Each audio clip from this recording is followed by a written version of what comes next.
Yang keenam, kita akan membuat resume akhir. Kita akan memperjelas poin-poin penting kepada klien.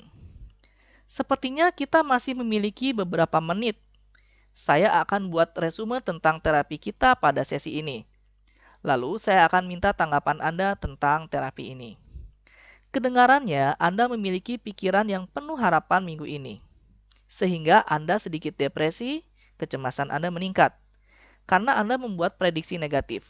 Dalam kasus yang tadi adalah bahwa Anda tidak bisa menyelesaikan makalah atau paper bahasa Inggris. Namun, setelah kita melihat bukti-bukti yang ada, prediksi tersebut ternyata tidak meyakinkan, atau ramalan negatif tersebut ternyata tidak meyakinkan. Anda juga memiliki strategi yang dapat membantu Anda menyelesaikan masalah tersebut, yaitu dengan menyisihkan waktu sejam sehari untuk merevisi makalah atau paper bahasa Inggris. Contohnya kayak gitu tadi ya. Kemudian kita sampaikan juga, kita juga tadi bicara ya tentang mengidentifikasi dan mengevaluasi pikiran otomatis Anda, yang merupakan keterampilan dalam terapi CBT ini. Apakah ada yang ingin Anda tanyakan? Kemudian, kita bisa menyampaikan hal ini pada klien. Saya senang bahwasanya kesedihan dan kecemasan Anda mulai berkurang di sesi ini. Dan saya harap bisa berlanjut lebih baik lagi di sesi berikutnya. Nah, saya akan mengingatkan Anda suatu hal. Dapatkah Anda membayangkan apa yang kemungkinan Anda pikirkan jika Anda semakin lama semakin membaik? Dan kemudian suatu hari Anda merasa sangat buruk. Nah, ini penting untuk kita sampaikan pada klien bahwasanya bila klien merasa lebih baik, kita terus endorse. Pikiran baru apa yang sudah klien aktifkan? Perilaku baru apa yang sudah klien aktifkan? Nah, adapun bila merasa sangat buruk, kita sampaikan seperti ini. Ya, bila Anda merasa sangat buruk, kondisi tersebut merupakan hal yang wajar dalam kemajuan terapi. Sifatnya pun hanya sementara. Jika Anda mulai merasa tambah buruk, hubungi saya segera, oke? Nah, kan kita nggak tahu ya progres klien itu. Bisa jadi grafiknya itu makin menurun, ya, atau tetap, atau menaik.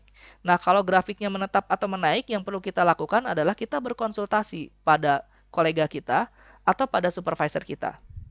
Ya, siapa tahu mungkin ada beberapa teknik CBT yang mungkin kurang pas dalam penerapannya, atau mungkin kita perlu mempelajari skill baru. Nah, kita juga perlu ingat, beberapa gangguan psikologis itu masih belum bisa ditangani oleh CBT yang standar. Gangguan kepribadian borderline, gangguan kepribadian narsis itu sulit ditangani dengan CBT yang standar. Nah, bila itu terjadi, maka kita perlu merefer ke terapis lain, atau kita mengganti terapinya menjadi skema terapi misalnya, atau dialectical behavior therapy misalnya.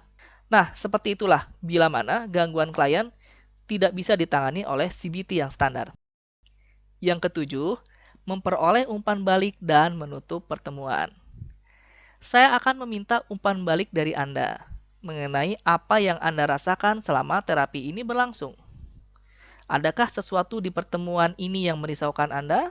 Ya, siapa tahu klien komentar bahwasanya kita ngomong terlalu cepat, atau misalnya kita terlalu memotong pembicaraan dia terlalu cepat. Nah, masukan-masukan dari klien ini kita perlukan agar kita bisa melakukan sesi CBT lebih baik di sesi-sesi berikutnya. Setelah itu baru kita sampaikan. Bila tidak ada lagi, oke, terima kasih, nanti sampai jumpa minggu depan. Nah, itulah sesi tengah CBT. Ada 7 langkah yang perlu kita lakukan.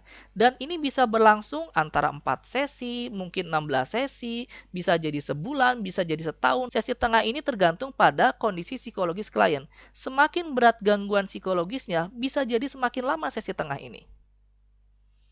Baik, bila ada hal-hal yang ingin ditanyakan, nanti kita diskusikan ya.